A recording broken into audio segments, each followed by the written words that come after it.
Sejam muito bem-vindos a mais um episódio do Videocast Falso Plano em parceria com a Bola TV.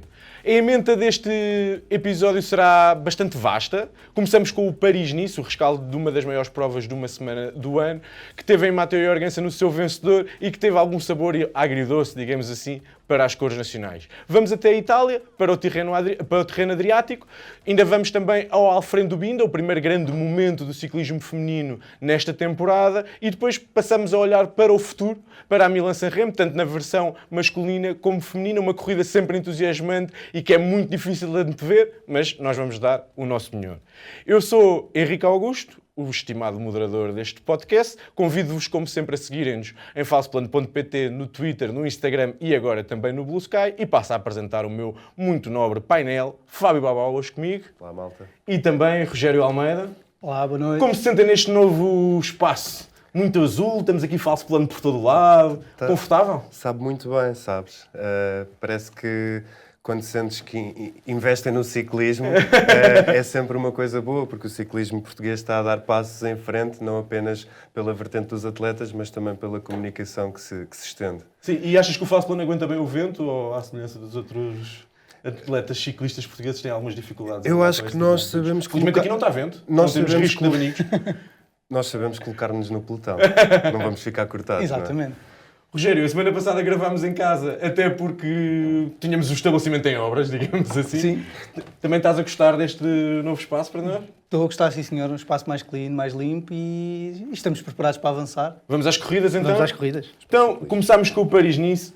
Uau, o que não falta foi assunto para nós discutirmos no Paris-Nice, mas antes de começarmos nas discussões ou nas pequenas intrigas, se calhar vou-te só pedir que faças um pequeno resumo daquilo que aconteceu ao longo da semana. Então, a Corrida do Sol, que se carregou de neve, teve etapas neutralizadas, teve abandonos, teve tudo e um par de botas, mas vamos àquilo que interessa. A primeira e a segunda etapa foram ganhas por Tim Merlier, a meu ver, o melhor sprinter da atualidade, pelo menos na minha opinião. A terceira etapa já tivemos aqui uma grande surpresa, ou seja, não por quem venceu a etapa, que era o contrarrelógio por equipas, porque foi a equipa da Visma, mas pela falha As diferenças e as diferenças que existiram perante a equipa da UAE, que ficou a 40 segundos da equipa da Visma e não fez melhor do que o oitavo lugar. Logo a partir daí, nós que acharíamos que íamos ter uma UAE logo nos primeiros lugares da geral, a discutir a corrida com algum tipo de conforto, isso não se confirmou e no final da terceira etapa era João Almeida o melhor classificado da UAE e estava a 48 segundos no 18º posto. Etapa 4, tivemos uma grande masterclass de João Almeida no Log de Gardé.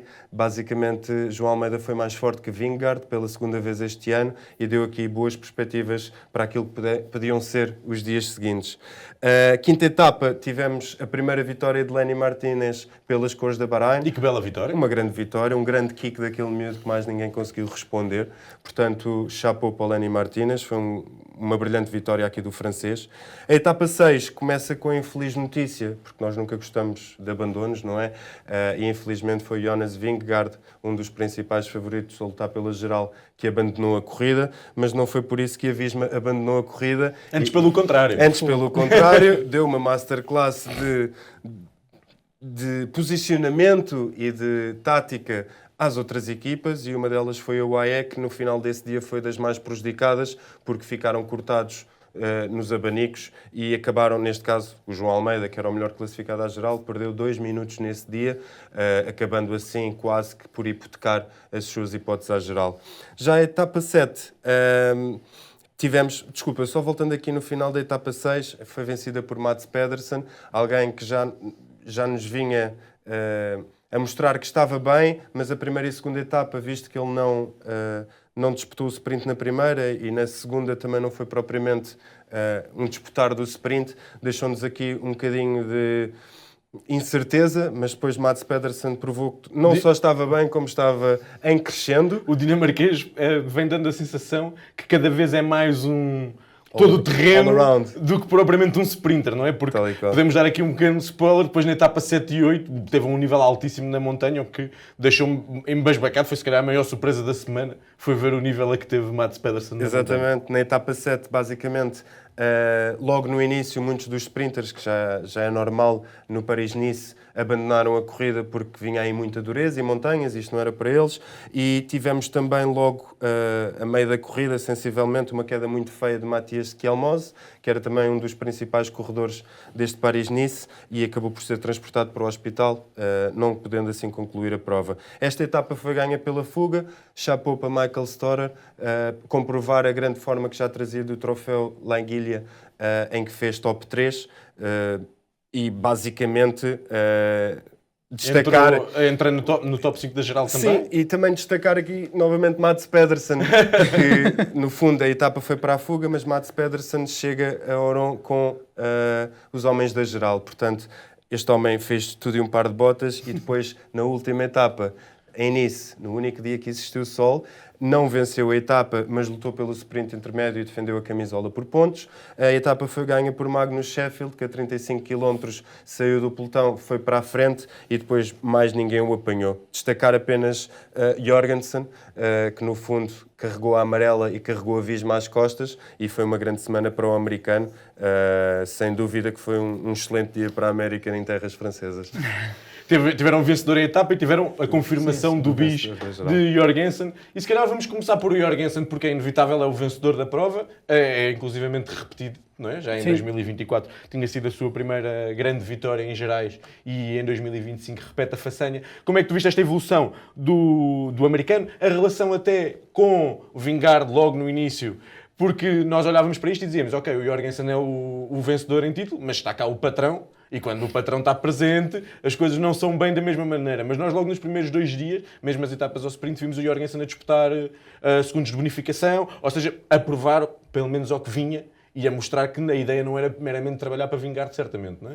Sim, eu acho que, pronto, inicialmente devia ser para o Vingegaard da prova, mas os segundos eram as tais situações que lhe iam pôr no segundo lugar da classificação geral, que eu acho que era o local indicado para ele, a nível de equipa, não é? Certo. De estrutura. Agora, ele, na prova em si, ele esteve brilhante, como teve o ano passado. A evolução dele é que parece constante. Dentro da própria equipa também parece que já passou uns patamares acima do que já estava o ano passado. Já o ano passado foi escalando dentro da própria equipa, este ano está igual. Tenho a opinião que lhe deve ser dada uma grande volta no próximo ano para ser líder. Também para nós como adeptos e para ele se provar que vai lá para lutar pela geral. E pode o comportamento dele é de ser um ciclista ambicioso, ou seja, a própria equipa, se o quiser manter contente, em algum momento vai ter que lhe dar a liderança. É muito metódico, estuda muito o próprio corpo. Ele, quando estava na Movistar, teve que contratar os seus personal trainers. Sim, fez estágios em altitude financiados pelo próprio, porque a Movistar também, pronto, isso não lhe dava isso. E aí acho que eles têm que o agarrar. É um bom ciclista, eles têm que o agarrar, mas também têm que lhe dar a liberdade de tentar outros voos, como mas é muito difícil para uma equipa como a Visma, cujo principal objetivo é sempre a vitória no Tour, e onde o líder é o Vingegaard, e o Jorgensen, se calhar se estiver em jeito de gregário, é o melhor ou dos melhores. Porque a Visma até tinha Kuss, mas Kuss era um bocadinho unidimensional, no sentido em que era um trepador dos melhores do mundo, indiscutivelmente, mesmo como gregário, mas o Jorgensen é um todo-terreno e que também se defende muito bem na montanha. Sim. Defende quando não ataca. Por exemplo, vendo o Jorgensen, defende-se muito bem da montanha e ataca, e é de clássicas, é o all-around, né? Que faz tudo. Só que para ele, por exemplo, um calendário indicado, ele tinha que fazer as clássicas porque ele gosta e também faz bem à equipa, né? Trabalha para a equipa. Ele tinha que fazer a Vuelta como líder e ajudar o Vingegaard. Ele tem que ajudar o Vingegaard. Um corredor deste não pode ficar fora do Tour. Não pode ficar fora daquela que é a Tour. É um pouco como o João. Tens os teus objetivos, as tuas provas semanais, vais ao Tour trabalhar para o Pogacar. Tens os teus objetivos, as tuas clássicas e a tua prova de 3 semanas, vais ao Tour e trabalhas para o Vingegaard. E acho que aí ele vai passar um bocado por aí, esse modelo. A realidade é que a Visma aqui acaba por ter aquilo que nós chamamos um bom problema. Sim. Ou seja, muitas coisa equipas era querem. tu teres dado a liderança ao Jorgensen numa prova de uma semana, que não foi dada assim de mão beijada porque tinhas Vingegaard, portanto, mas a ideia se calhar da Visma era meter os dois no pódio. E outra coisa é tu teres um Jorgensen que consegue, digamos que, fazer jus àquilo que são as expectativas da equipa e consegue vencer provas de uma semana. Outra coisa é tu teres um Sepp Kuss, que basicamente sempre que lhe foi dada essa liderança em provas de uma semana, por força de todo aquele trabalho que ele já fazia incrivelmente enquanto gregário, ele nunca foi capaz de traduzir isso depois em vitórias. Portanto, eu acho que a Visma aqui acaba por ter um bom problema, que é, eu percebo aquilo que tu me dizes, de que para a Visma a época é o Tour. Mas a realidade é... Não, eu por acaso não acho que eles vejam dessa forma. Ou seja, a UAE claramente corre em todas as direções. Eu acho que a Visma tem o grande objetivo de vencer o Tour, até porque venceu em 2022, 2023, perdeu, vai querer voltar a vencer. O que não inviabiliza que primeiro precisam de perceber se Vingegaard continua realmente a um nível que seja realista bater Pogacar. Eu acredito que quando chegar julho, Vingegaard vai estar mais perto de Pogacar do que a maior parte das pessoas, se calhar, hoje em dia imaginam, e que pelo menos enquanto a Visma tiver essa esperança, Jorgensen estará no Tour e ao serviço de Isso sim, Vingegaard. sem dúvida. A realidade é que era aquilo que eu te dizia, para um corredor como Jorgensen, tu vais ter de lhe ir dando uns mais, uns docinhos, que não é para o manter motivado. Exatamente, mas eu concordo. próprio acho que a Visma é essa equipa. A Visma é uma equipa que sabe aproveitar o talento que tem.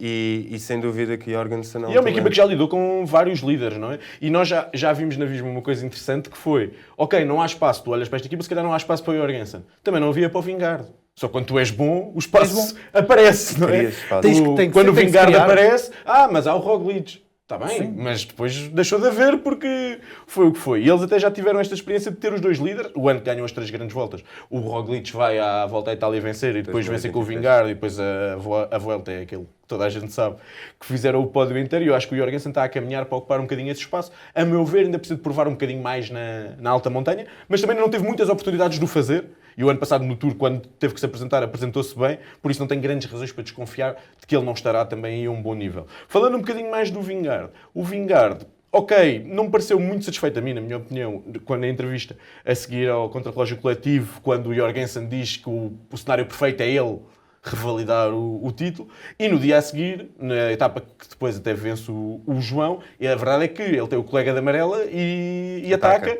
e tenta ganhar a etapa, não é? O que é que... Visto ali alguma fragilidade em Vingegaard, não é normal Vingegaard conseguir se isolar, sobretudo num pelotão em que não há Pogacar, não é? Conseguir-se isolar e depois acabar por ser apanhado.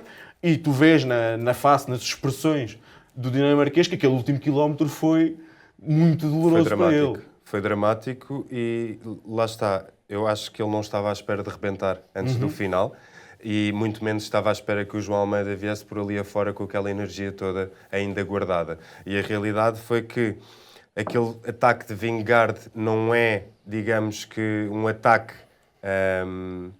sem querer, digamos assim, ou sem intenção. Ele fala com a intenção de ficar com a amarela, tanto que acaba por ficar com ela no dia seguinte. Só não compreendo é depois toda aquela gestão do Vingegaard de que a prova deveria ter sido neutralizada até ao fim, Sim, porque eu não atingi uma temperatura corporal ideal e a minha temperatura corporal baixou e eu nunca mais a consegui recuperar. Fica ali aquele... Na minha opinião, nunca fica mal bem um perder. campeão. Ele até pode sentir isso, mas eu acho que quando tu perdes na linha da forma que perdeste, soa sempre um bocadinho a desculpa. Sem dúvida. E acho que é um ciclista daquele nível não... Ok, perdeste, ficas aziado, se quiseres. Yeah. Internamente usas o teu poder que o tens para transmitir a tua opinião, mas acho que não fica bem dizer aquilo. Tu achas que isto que vimos de Vingegaard, que foi de alguma forma uma fragilidade, não é? E nós, o ano passado, vimos-lo nesta altura do ano a andar mais, no terreno Adriático, venceu e venceu facilmente. Preocupa-te minimamente em relação aos objetivos futuros? Ou é Vingegaard e Vingegaard sabe quando é que tem que estar bem? Eu acho que aquilo é tudo muito estudado hoje em dia e acho que quando ele tiver que estar bem, que é o Tour, ele vai estar bem. Se não tiver mais nenhum azar, pronto, ele caiu aqui, pouco magoou-se, magoou a boca, magoou um bocado o pulso ou a mão, mas não partiu, por isso já deve estar a treinar e tudo. Por isso acho que os objetivos futuros, que é o Tour dele, ele não tem mais nada até lá de objetivos, e podia ganhar pelo caminho Paris-Nice, podia ganhar a Catalunha, que se calhar não vai para a semana, se calhar salta a Catalunha e pode ir ao País Basco, ele podia ganhar as provas, mas não são os objetivos dele. Claro que para o ego dele tem que ganhar. Não, e sobretudo quando vê o que é que Pogacar anda sempre a fazer para o em ego todo lado, de não é? estar ao nível do Pogacar, que é tu ganhas, eu ganho, tu ganhas, eu ganho. E aí eu acho que essa quarta etapa foi um pouco isso. Foi eu também acho. eu tenho que ganhar, e não ganhou e perdeu para um UAE. Ainda por cima, sim. Pronto. E deve ter olhado e pensado, este nem é o bom, não é? Este nem tem o cabelo fora do Exato. capacete. O bom nem sequer veio e mesmo assim aconteceu-me. Perdi da mesma maneira. Perdi da mesma. Por acaso era só o abandono do Vingegaard, eu queria só dizer uma coisa, que é, aparentemente há relatos, e o Campanert parece que falou sobre isso, que ele chega ao pé do Campanert depois da queda, na etapa 5. Ele Está tonto. Diz que está tonto, diz que está dizzy, não temos uma tradução direta, mas é tonto, acho que é Sim, aceitável. atordoado. E eu acho que faz muita confusão no ciclismo como é que tu vais permanecer num pelotão, e mesmo os diretores desportivos permitem que isso aconteça, mesmo que a informação não lhes tenha chegado idealmente, mas é tu teres um ciclista naquele ambiente, e ainda por cima numa altura em que se fala tanto da segurança no ciclismo, que não está a 100% de cabeça. Eu acho que é perigoso, e acho que aqui o Vingegaard também pode ter tido um bocadinho aquela coisa do eu caí, mas eu vou. O Pogacar na semana anterior tinha feito a mesma coisa, que é eu caí, mas eu sou um guerreiro e vou e não sei o quê. E a verdade é que ele depois já não arranca no dia a seguir, e se calhar nem sequer devia ter terminado a etapa 5. De qualquer forma, não só de Vismas se fez o Paris-Nice, embora possa parecer de certa forma. Que outros destaques é que tu tens? E peço daqui para deixares o João, não é de fora, mas porque nós a seguir já o João, tendo ele a importância que tem para as cores nacionais, nós vamos lhe dar quase um segmento só para ele. Assim, destaques, Lipovic. Começa a ser uma confirmação, pelo menos, em Ele ano provas de passado uma aparece semana. uma vez ou duas, aparece na Sim. Suíça, se não estou em erro, ou na Aparece Romandia. na Suíça, já sim. não tenho a certeza, eu Acho que é confundo na sempre Suíça, essas duas sim. provas. E depois muito forte na volta. depois muito forte na volta mesmo. Na altura foi na Suíça, salvo erro que ele aparece, e aparece com o Vlasov. Toda a gente, ok, este miúdo vai trabalhar para o Vlasov. Não, este miúdo não trabalhou para o Vlasov, trabalhou para ele. E aqui igual é uma confirmação da Ainda por equipa. cima a abrir a época, não é? A abrir a época. A primeira prova dele é uma confirmação da equipa para provas de uma semana. Para grandes voltas ainda está, vamos ver. Vamos ver. De resto, Como ele já tinha poucos líderes também, diga-se. pela positiva e negativa, a própria Ineos, a mesma equipa pela positiva e pela negativa, até ao contrarrelógio. No contrarrelógio aquilo foi uma desgraça para mim. Quando levas sete ciclistas que andam bem no contrarrelógio e fazes quinto, tinhas de fazer top 3 com aqueles, tens um ex-campeão do mundo nas tuas fileiras, acho que não há muito a dizer. Quer dizer, eles levaram 6 bons conteúdos do Fosse, não é?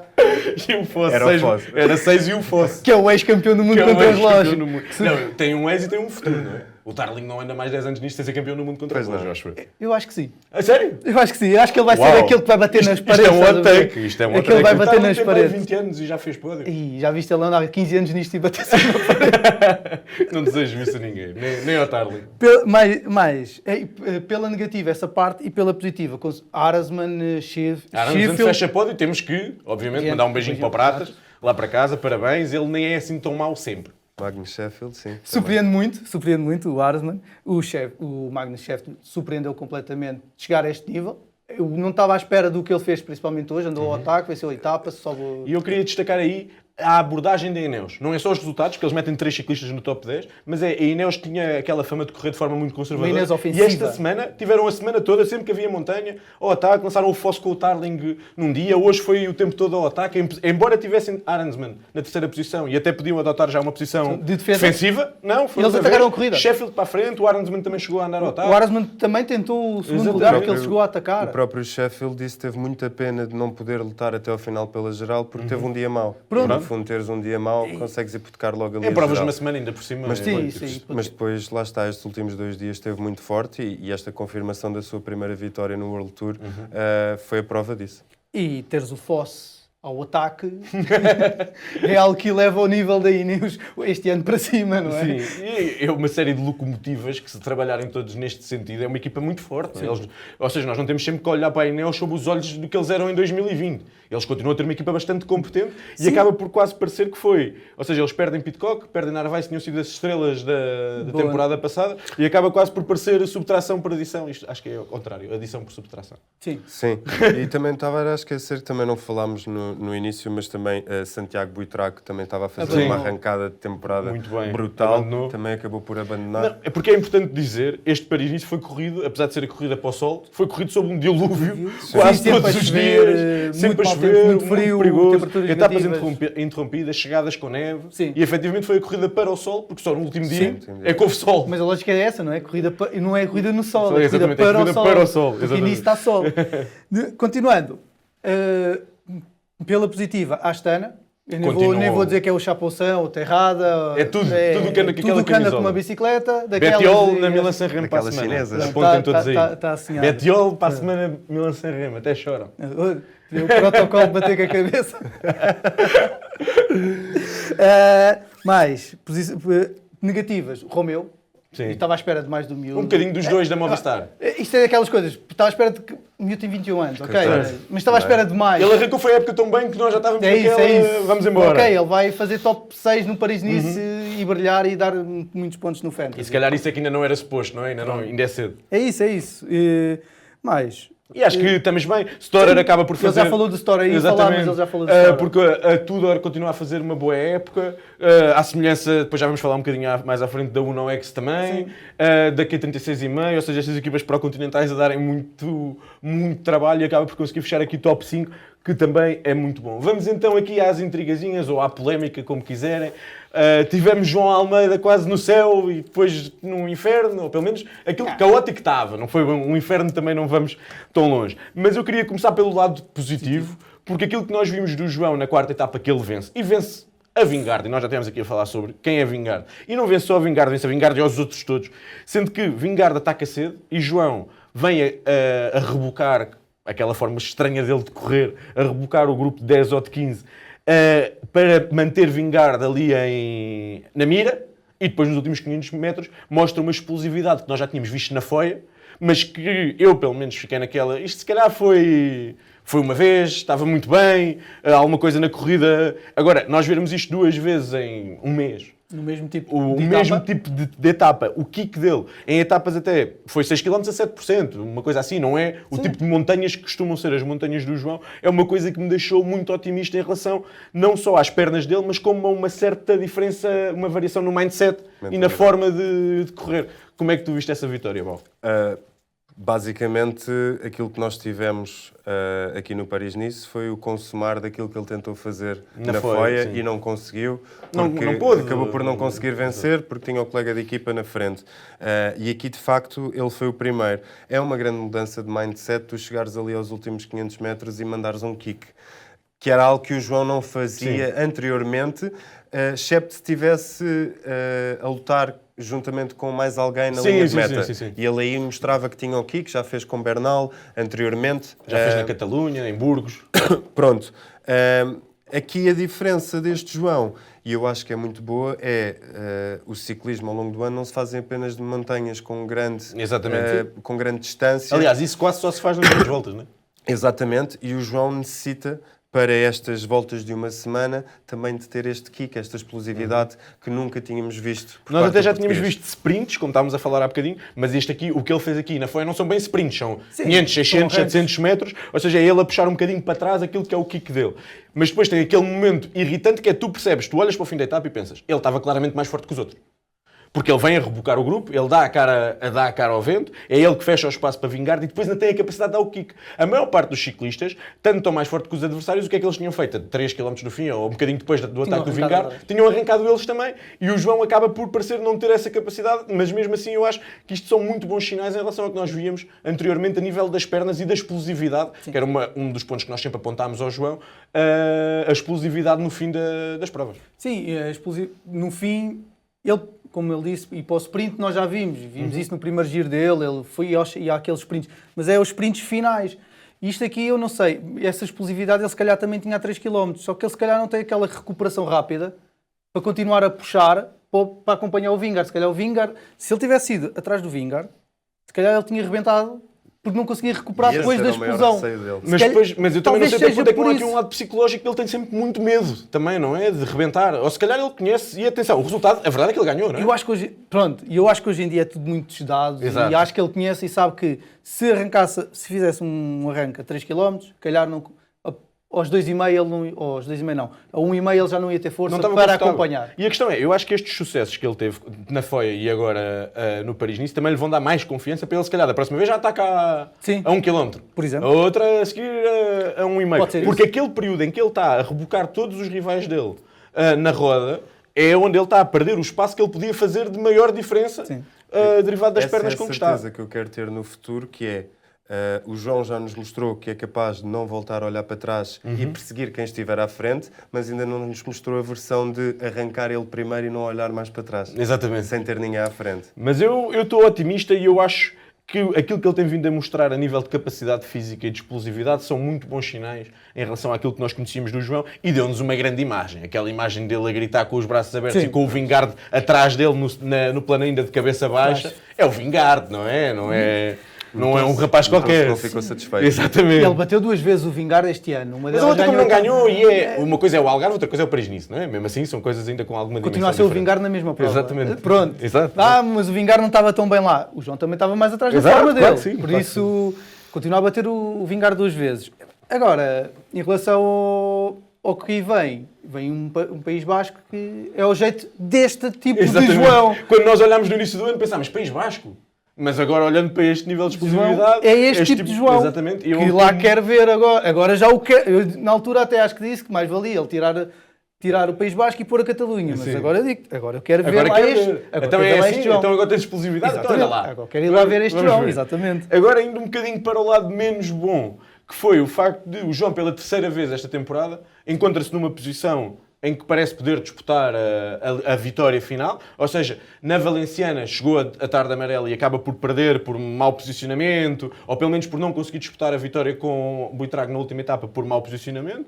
Depois no Algarve, eu acho que ele podia ganhar, ou podia ter estado mais perto de ganhar, dar-se a hipótese de ganhar, se não tem sido tão conservador no contrarrelógio, porque ele chega ao início do malhão já a 40 segundos do Vingard, até podia subir o malhão de mota quase, Sim. e não fazia diferença. Eu acho que ele aí teve muito medo de rebentar, e agora aqui acaba por ficar de fora por causa da colocação dos abanicos. Isto é uma parte culpa dele, outra parte, obviamente, a equipa também neste tipo de etapas é muito importante, e nós vimos que tanto a Visma como a Ineos ficaram no corte da frente com o bloco todo, praticamente, ou seja, mostrando que a equipa também é importante, mas os João já começam a ser muitas vezes em que perde corridas por situações que não é só pernas, porque ele as pernas Sem dúvida. parece ter. O único ónus de culpa no meio disto tudo, desta quinta etapa, basicamente foi o facto de João Almeida, se é o líder, ou seja, se tu és o líder, tu tens de fazer com que a tua equipa esteja bem posicionada. Tu não podes esperar que isso venha da equipa que está no carro, tu tens de mandar na tua equipa. E a realidade foi que, mais uma vez, o João não nos conseguiu dar essa demonstração. Ou seja, mais uma vez a UAE foi apanhada nos cortes de ventos mal posicionada. Quando se sabia que ia haver, ou seja, não foi uma Sim. surpresa. Era Mas uma zona que já eles se já sabia sabiam. que ia haver vento. Eles já sabiam que ia existir vento. Eles, sendo a UAE a principal equipa do pelotão World Tour atualmente, eles tinham de estar na frente da corrida. Ponto final, parágrafo. Principalmente num dia em que Jonas Vingegaard tinha abandonado a corrida. Sim, Portanto, isto... aqui a ideia é... o João teve mal, teve apenas neste aspecto. Porque podemos culpar a equipa, mas a realidade é, se tu queres vencer provas, tu não podes deixar depois a responsabilidade na equipa. Ou só na equipa, Sim. ou Ou se só a na equipa não equipa. está Não, contigo, sim. tu tens que o fazer. Nós vimos o ano passado o Pogacar, mais que uma vez, na Volta à França, fazer o corte bom dos abanicos sozinho. Sem equipa. E eu não quero... O João não é o Pogacar, obviamente, mas eu tenho a expectativa e a esperança de que o João cada vez consolide mais como o melhor, ou dos melhores daquela segunda linha, logo a seguir a Remco, Vingard, Pogacar. E para isso não pode estar constantemente no lado mau deste tipo de situações. E é um bocadinho a sensação que dá. E tu estavas a falar aí daquilo que já sabíamos ou não sabíamos, ou da organização da equipa. Até há aquele vídeo do Jorgensen no briefing. Sim, e aí nota-se, do briefing, e nota-se a mentalidade do João a nível de líder Certo. não é tão... Por exemplo, o Jorgensen eu acho, e pelo vídeo vê-se, que é muito mais líder do que o João dentro E aí da tens equipa. a organização de equipa também. Aviso Que é? que quando as coisas são coletivas é raro não correr bem. Tens um meeting de manhã, que é o Jorgensen a falar, que tens a descida, e a Naquele seguir à momento. descida tens um vale enorme, que há ventos laterais e dá para cortar o pelotão. E já está decidido no meeting que eles, na descida, vão se colocar na frente e vão a descer. E aqui, para fazer os desculpa, cortes. Rogério, aqui a situação é, mesmo se a tua equipa não estiver bem colocada, tu tens de assegurar Tu que tens estás de lá. ir. Onde é que está o Jorgensen? O Lipovic estava com a Visma. Exatamente. Foi o único a fazer o corte inicial, foi Exatamente. o Lipovic. Os outros vieram depois. Eu estou neste Paris-Nice e quero ganhar. E é essa a postura que tem que ser do João. E atenção, uma das coisas mais surpreendentes da semana foi a entrevista depois da vitória, Yeah. em que ele diz, sim, ainda é possível vencer o Paris-Nice e eu vou-vos mostrar quem é o João Almeida. E eu olhei para aquilo e pensei, espera aí que este rapaz tomou umas coisas quaisquer e parece um homem novo. Statement. Cheio de confiança, cheio de arrogância. Se és tu que quer arrogância positiva. Positiva, sim. Porque muitas vezes o João às vezes é um bocadinho morno. Sim. E ali tu olhaste para aquilo e ele estava contente e estava, ganhei o Vingard, ganhei outra vez e agora vamos para cima deles outra vez. E depois no dia seguinte, sabes que há abanicos. Tens que estar na roda, não era do Vingard, era do Jorgensen. Se tu és o rival dele, tens que estar na roda dele. Se partir com a Visma, partes, mas tu vais com ele. Se os vês a juntar na frente, Tu vais com ele. eles vão a algum lado. É, A isso 60 ou 70 km a meta, é uma etapa de sprint. Não vão beber café, Pois não vão fazer podias-me nada. Eles vão dizer tentar a assim, uma corrida. coisa que é, a Visma sabia que não estava com bloco para a montanha depois da desistência do Vingard. Tinha que E ganhar então tempo. pensou, pá, vamos a partir isto já no plano, decidimos já isto, e excluíram toda a gente. Basicamente só o Lipovitz é que ficou uma distância que ainda era execuível. E é muito mais fácil controlar um ciclista do que 2 ou 3 ou 4. E até poderia acontecer depois a Visma começar a jogar cartadas e a lançá-los e o João ter de responder a esses ataques, como já vimos para o Gatchar ter de fazer com Vingard e Sim, mas Roglic. já não havendo Vingard em prova, só o Jorgensen é que era perigoso. Tu só Certo. tinhas que estar na roda dele. Era Eu só estou a dizer isto aqui é fácil Claro. de dizer, não é? Não se fala, mas- Mas a própria equipa tem de ter noção disso. Exatamente. Eu sinto que aqui podemos distribuir um bocadinho as culpas. Porque a equipa podia-se ter apresentado e podia ter dado mais segurança ao João, mas mesmo não o fazendo, o João tem que ter a responsabilidade de eu estou aqui para lutar pelo Paris-Nice, tenho que estar com o líder do Paris-Nice e não posso dar a bébias. Digamos assim. Foi com estes altos e baixos que vivemos o Paris-Nice. Eu acho que não vale a pena muito em relação ao João irmos às últimas duas etapas, porque ele até deu uma entrevista a dizer que estava adoecido, também não eram etapas tanto das suas características, por isso o que se passou no fim de semana não me incomoda particularmente e estou, como o Rogério disse bem, bastante curioso para ver o que é que se vai passar no País Basco. Mudando então de equipa e indo rumo ao Tirreno Adriático, aqui o rival do João apresentou resultados diferentes, digamos desta forma, não é? Sim, ganhou hoje. O Ayuso ganhou a prova. Não ganhou como eu esperava, mas acabou por ganhar sob um pitcock. Com relativa facilidade, diga-se. Facilidade. Eu esperava mais tempo de distância entre Na etapa eles, de montanha? Na etapa de montanha. Sim. Sim, porque ele no contrarrelógio deu-lhe quase 1 minuto, acho eu. Sim, Não, 40 segundos. o acho Ayuso, eu. assim que acaba o contrarrelógio, dá logo a sensação que já é difícil ele perder. Sim, porque ele mete 20 segundos em toda a gente, tem uma equipa forte, E só em tem teoria é o 25. melhor. E por tem, isso- 20, e tem 25 para o Gana, ou 23, é assim qualquer Mas coisa. na altura a gente ainda não sabia que o Gana ia seguir como subiu, não é? O Gana já até a oitava. Pronto. A história da prova é contra-relógio inicial, de 11 km e meio, salvo erro. O Gana ganha, até aí era limpo. Ganha com uma Largo. certa Como vantagem. a gente já não viu o Gana ganhar há algum tempo. Eu estava aqui, tinha tirado a nota antes do programa, a diferença entre o primeiro e o segundo é igual à diferença entre o segundo e o 14º. Para se perceber o quão o Gana passou a ferro Que diferença. a concorrência. Que diferença. E aí, para mim, tem uma surpresa que é o Price, que era da Bahrein, que agora está na Alpecin. Campeão do mundo sub-23 e depois... Pronto, é uma desapareceu um surpresa bocadinho. de volta de Sim, estar sim, a sim. aparecer agora. Já há algum Mas tempo pronto, que não isto aparecia é a bem evolução nos dos elites. miúdos. Pronto, na segunda etapa, o normal, tivemos o Milan a ganhar um sprint perfeitamente normal, sobre o Coy. Pronto, já o melhor Sem sprinter grandes discussões. Não, o melhor sprinter da época tem que ser assim. Ok, a vamos, ganhar. temos aqui um duelo, claramente, não é? Ou seja, aqui cada um um- dos lados da mesa tem uma opinião diferente sobre qual é o melhor sprinter do mundo. Eu só para chatear, acho que é o Phillips. Não, Não. estou brincando, não acho. Está lá a Uma coisa é ver. tu seres o mais rápido, outra coisa é tu seres o melhor. Melhor Mas sprinter, pronto. exatamente. Depois tens o. Ele é muito inteligente, o time, isso é verdade. Na terceira etapa, ganha o Vendram, numa etapa que tem um enormíssimo falso plano Lindo. no fim, lindo, aquele maravilhoso 18 km a 3%. Exato. E este Vendrame que volta e meia cai de paraquedas Pois é. e ganha assim umas provas. Não foi no É. giro, Foi no giro, foi? Foi no giro Foi da no giro. Agora ano não passado. foi no giro, Ah, foi, não, agora foi não foi no vai ser- Tirreno Vamos ver Adriático. se não não é? vai ser no giro outra vez. Ganhou o Vendram, depois tivemos, no dia seguinte, tivemos a vitória do Olaf Koy, aí sim, ao sprint. Sei o Milan ficou na subida de 14 km. Ficou a subir. E tinha caído na véspera também. Tinha caído na véspera, talvez não tenha conseguido Recuperar a 100%. recuperar por causa disso, mas também estamos a falar do peso dele para a subida que era. É difícil. Essa etapa teve ainda a história pelo meio, que no topo havia um vale enorme e houve um corte de vento também, andaram 50 km vários grupos, mas depois acabaram O por ser Tirreno tem essa apanhados. particularidade gira que é, tu vês as etapas e a maior parte das etapas foram divertidas, mas depois a maior parte das vezes chegou um grupo grande Chegou ao a fim, mesma coisa. da mesma, mas do meio foi bom. Chegaram 40, chegaram 70, Exato. mas Mas o foi meio foi sprint. bom, o meio foi Exatamente, giro. exatamente. Entretanto, íamos tendo um Gana a defender-se, não é? A defender-se bastante bem, sim, íamos tendo o Gana até aí sempre, mesmo que tivesse montanha, não tivesse montanha, falsos planos. Chegou a andar ao ataque, até nesta etapa que vence o Vendram, chegou a andar ao ataque e a ganhar. Foi nessa, foi. Depois foi. o Van Der Poel é que Foi o fecha. buscar, exatamente. Certamente. Depois, passando para a etapa 5, tivemos finalmente uma fuga a vencer, mas neste caso eu atribuo a fuga a vencer por birra do Pidcock e do Mathieu Van Der Poel, que estavam ali dentro do último quilómetro.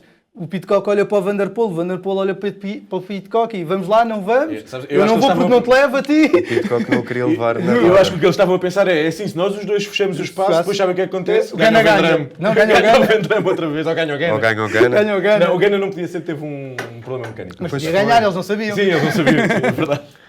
Depois, mas ganhou o Fredrik de Varsnes. É? Varsnes. Okay. Quando ele ganhar a próxima vez, nós já vamos saber dizer o nome dele. Fredrik Varsnes. Da UNOX? Da UNOX. Mais uma equipa do segundo escalão. A sexta etapa, a etapa rainha, que aí sim o Ayuso mostrou para o Kia, foi ganhar, fez 2 ataques, ao segundo conseguiu se libertar dos adversários, neste caso o Pidcock. E eu acho engraçado isto nele porque a maior parte dos grandes ciclistas, ou dos ciclistas que vão atacar como ele, atacam e não olham para trás, mas ele ataca, dá 4, 5 pedaladas e olha para trás. Ele faz sempre isto. Ele fez isso, olhou, estava lá o Pidcock, ele sentou-se outra vez, reuniu o grupo. Quando voltou a dar o segundo ataque, aí sim, ele dá as 4, 5 pedaladas, olha para trás, deu 3 rodas de diferença, aí, ok, já posso ir, e deu o resto da força toda e conseguiu vencer. Eu achava que ele arrancou 3 ou 4 km, Sim. Eu achava que ele ia dar abrir mais espaço. 20, 30, 40 segundos, ele não. Ele deu 13 segundos ao Pidcock, não é propriamente um trepador. Nessa mesma etapa que tu disseste que o Ganna andou ao ataque e depois foi Mathieu Van Der Poel que acabou por fechar o espaço, sim. O primeiro a seguir na perseguição é Juan Ayuso, que começa a comer quilómetros ao Ganna, porque o Estava Ganna estava a sair embora. Ele sabia que nesta etapa rainha lhe ganhava algum tempo. Podia ganhar tempo, mas podia não ganhar todo. Mas um Ganna naquela forma... Só ganhou 50 segundos. Exatamente. O Ganna, em termos de porte, é muito grande e muito pesado. O Ganna tem 86 quilos, disse ele. 86 quilos para subir montanhas não deve dar muito jeito. Eu não consigo. Eu já não me lembro como é que é ter 86 quilos. Por isso não sei. Última etapa ao sprint, pronto, sem dúvidas nenhumas. Milan volta a comprovar o que é e ganha novamente, frente a Bennett e Coy.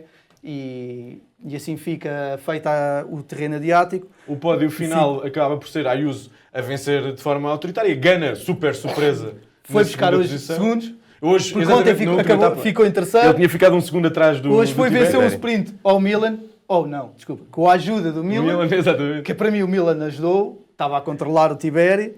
E o Tiberi passou para a terceira. E para mim... acaba por ser... Foi discreto ao longo da semana, mas acaba por fazer... Uma prova consistente. E é um bocadinho ao jeito do que é o ele estilo beneficiou dele. muito também do contrarrelógio. Do contrarrelógio. A semelhança de Derek G também. Exatamente. Acaba por fechar em quarto.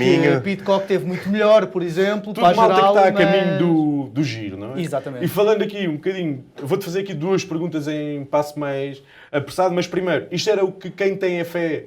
ou a crença em que Ayuso vai para o giro para lutar era aquilo que as pessoas precisavam de ver, e depois o que dizer deste Pidcock e do nível a que ele está a alcançar nesta época na Q36,5, mais alto do que aquilo que nós tínhamos visto, sobretudo parece um ciclista mais confiante, mais feliz. Pegando no primeiro ponto,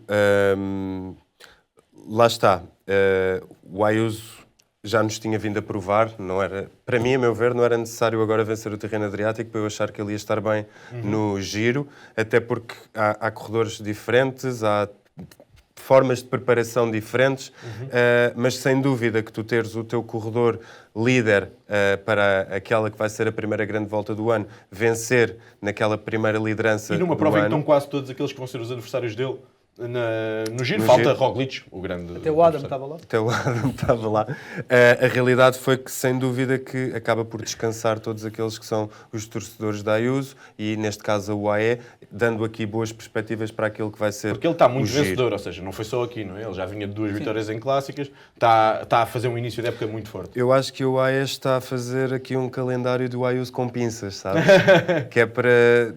Nota-se que a química não é perfeita dentro da UAE e o Juan Ayuso tem feito este calendário assim meio afastado de Pogačar e de João Almeida, mas tem vindo a fazer o trabalho dele. Esqueci-me aqui de um momento que é essencial para fazermos a relação com o episódio da semana passada, que é o Rogério vai ter que dizer para a Câmara quantos metros trabalhou o Adam Yates para o Ayuso. 0. Zero metros, tal como o moderador sábio deste estimado podcast tinha informado. Mas pronto, só para te dizer que de facto fico mais Ayuso descansado está por bem, ver não é? Ayuso bem, Ayuso sem está dúvida. bem. E se calhar Quando- estávamos há bocadinho a falar daquela segunda linha logo a seguir Sim. ao Remco, ao Vingard, ao Pogacar, eventualmente ao Roglic, não sei se ainda acaba ali ou não. É o Ayuso. É o Ayuso, João. Esse é dos nomes que está ali, claro. Sem dúvida. E aquilo que eu quero vê-lo é em 3 semanas à série como claro. líder. Vamos ver como é que vai ser. Tom Pidcock está a fazer um excelente início de temporada. Nota-se que aqui o britânico precisava era de espaço, precisava de estabilidade na equipa e era algo que a Ineos não estava a conseguir dar. Para mim está a ser surpreendente. Tom Pidcock acaba em 6º, à frente de Landa e de Pello Bilbao Mas e mostra Ciccone. melhores pernas do que isso, diga-se, não é? Eu acho que ele sai com um amargo de boca, primeiro porque fecha só 6º quando na etapa de rainha é segundo classificado, e é o segundo classificado, sendo que foi ele que assumiu as despesas da perseguição a Ayuso, e depois naquelas etapas acidentadas eu acho que ele Certo. gostava de ter ganho uma, digamos assim. Só que depois também não é um corredor forte em contrarrelógio. Exato, Portanto, perde muito logo tempo aí no também contrarrelógio. perde muito. Aqui, dar-te também o destaque, sem dúvida, para a UNOX, com a vitória de Frederic de Varnes.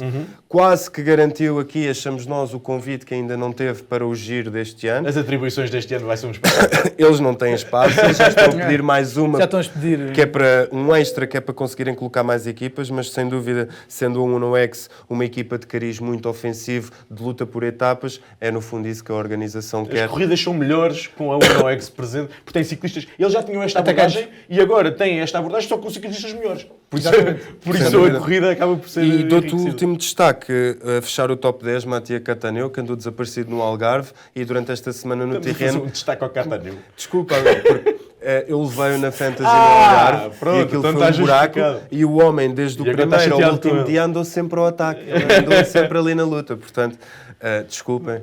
Eu não estava à espera que o Falar Falso Plano fosse dedicar um espaço do seu episódio a Matia Cataneu e ao seu 10º lugar no terreno Adriático, mas cada um, isto é uma democracia, cada um traz os nomes que quer, Felizmente. e tu tens as tuas amarguras da Fantasy e quiseste partilhá-las Obrigado. e estás no teu pleno direito. Mantemos-nos por Itália, Rogério, mas passamos para as senhoras.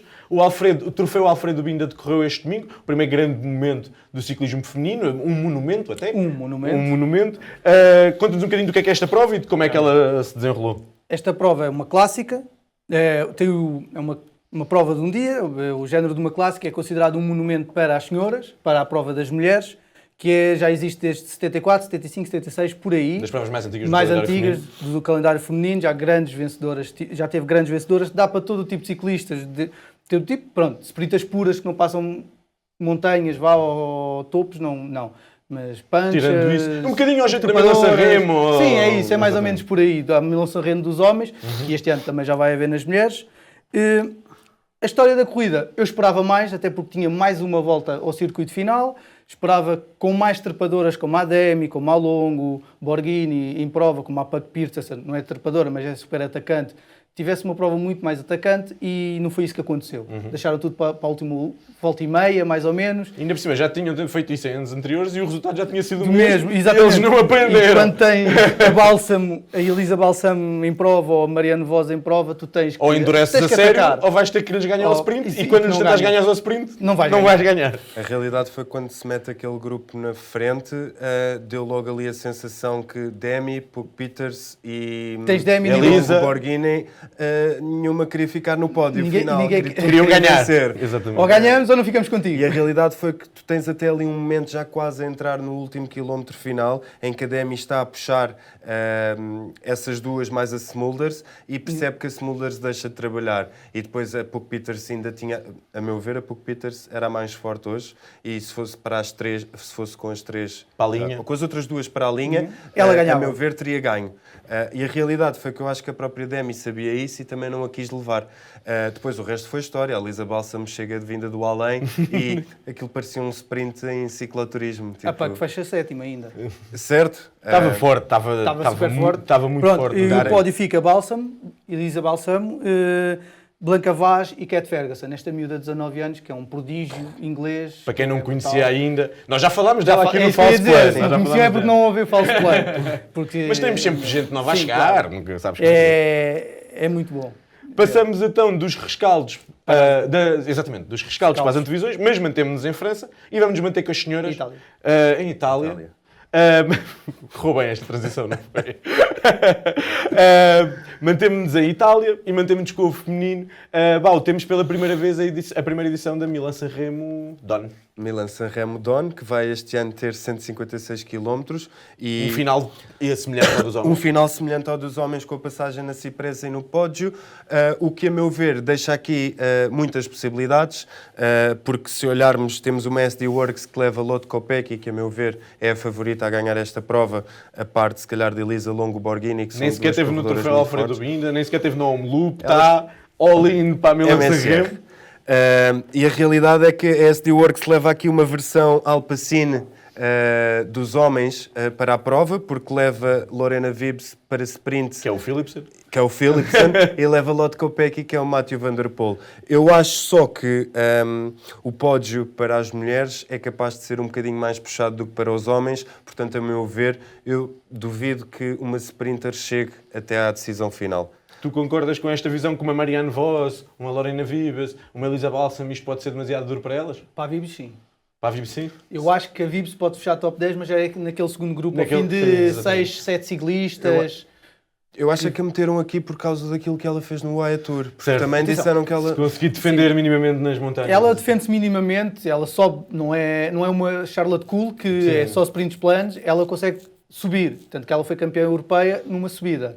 Agora, não... Com o nível de endurecimento que vai ser feito. É isso, com os ataques da Demi, com os ataques Exatamente. da Kopecky, ela vai ficar sempre... Acho que ela vai acabar sempre por descair para o segundo grupo. Mas é um pouco a imagem do Phillips. Se cola na descida, se cola naquele plano, ela está lá para ganhar. Não, e pode acontecer criar-se um espaço no pódio, mas depois não haver entendimento para trabalhar Sim. e o tal segundo grupo passar a ser o primeiro, Sim, sim. o primeiro grupo. Vamos ver essa dinâmica e é bom também ver este caminho do ciclismo feminino em que cada vez mais as grandes corridas, já tinha acontecido com o Paris-Roubaix em 2021 e agora também a Milan-Sanremo, é entrar estas provas emblemáticas, porque eu acho que até para o espectador comum que normalmente começa por ver o masculino, é mais fácil ver uma Milan-Sanremo do que um Alfredo Binda, porque tu tens aquela associação Sem dúvida. direta e eu acho que até aquilo que eles vão fazer com a transmissão é uma situação interessante, que dão o início da prova masculina, depois dão o fim da feminina e voltam para o fim da masculina, promovendo que quem estivesse a ver o ciclismo masculino também veja o fim das corridas femininas, que são muitas vezes muito espetaculares. Antes de passarmos aos homens,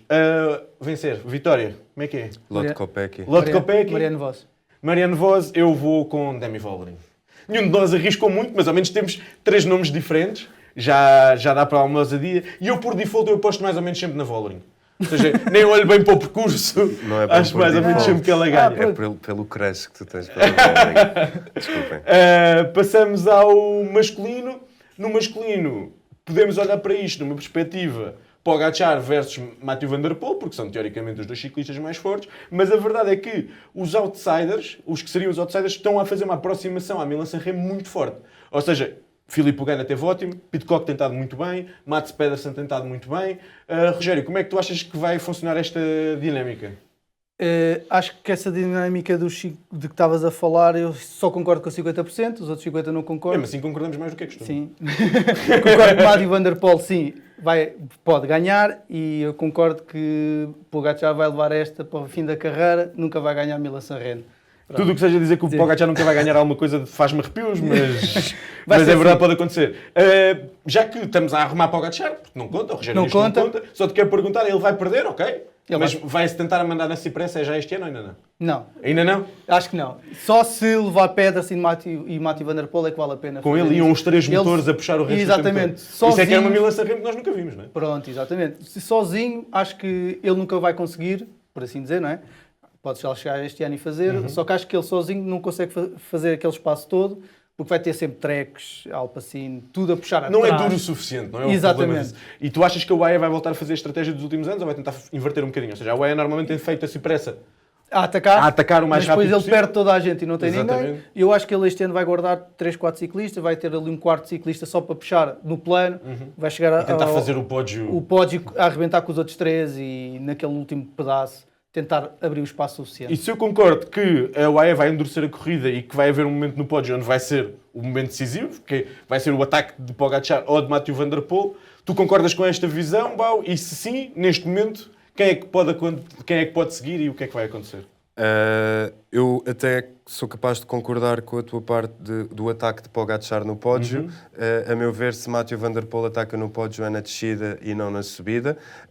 Mas lá está, outros corredores que o possam fazer também. Temos Thomas Pidcock muito forte, que a meu ver, e eu tenho aqui esta sensação que ele o poderá fazer, que é atacar no pódio na descida Ganhar a e Moritz. ganhar a Moritz. Portanto, ele é o tipo de ciclista que o pode fazer, porque aquela cabeça pensa dessa forma, que é quando está confiante pode ir. E é um vencedor dos melhores que existe, não é? E porque ao mesmo tempo, se Pogačar ataca no pódio, ele já seguiu na roda de Pogačar este ano Na estrada. portanto, ele é bem capaz de achar que pode seguir novamente. E depois na descida tu dás ali alguns metros de distância e depois já não os conseguem apanhar. Se a corrida vai para o plano, aí eu já acho que temos um Ganna muito forte para tentar atacar finalmente a vitória deste monumento, porque ele já tem andado a tentar. As classificações do Ganna são sempre muito boas. Acho que já fez um top 3, inclusive. Fez um pódio, sim, exatamente.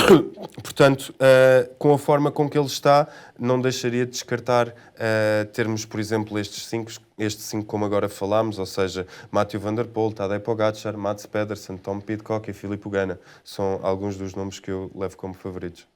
Então vamos fechar este episódio com as apostas para o pódio da Milan-San Remo. Rogério, Pedersen Pedersen para ganhar? Pedersen Num para grupo ganhar. de quantos? Espera aí, só por curiosidade. Num grupo de quantos? Num grupo de quantos? 5. 5? Sim. Ganda Pedersen. Pedersen, Mathieu Van Der Poel e Zangler. E Zangler, temos a primeiro... Não sei se foi o primeiro hot take, mas é quentinho.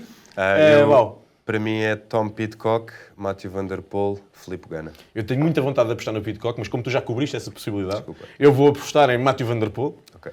Em segundo lugar, vou colocar um dos meus amores carinhosos, Julien Alaphilippe, que mostrou estar bem neste Paris-Nice, é verdade. Não, Só que era o Bettiol. mostrou boas pernas. Não, o Bettiol já fiz há bocado a declaração de amor, também não pode ser sempre, senão depois cansa, não é?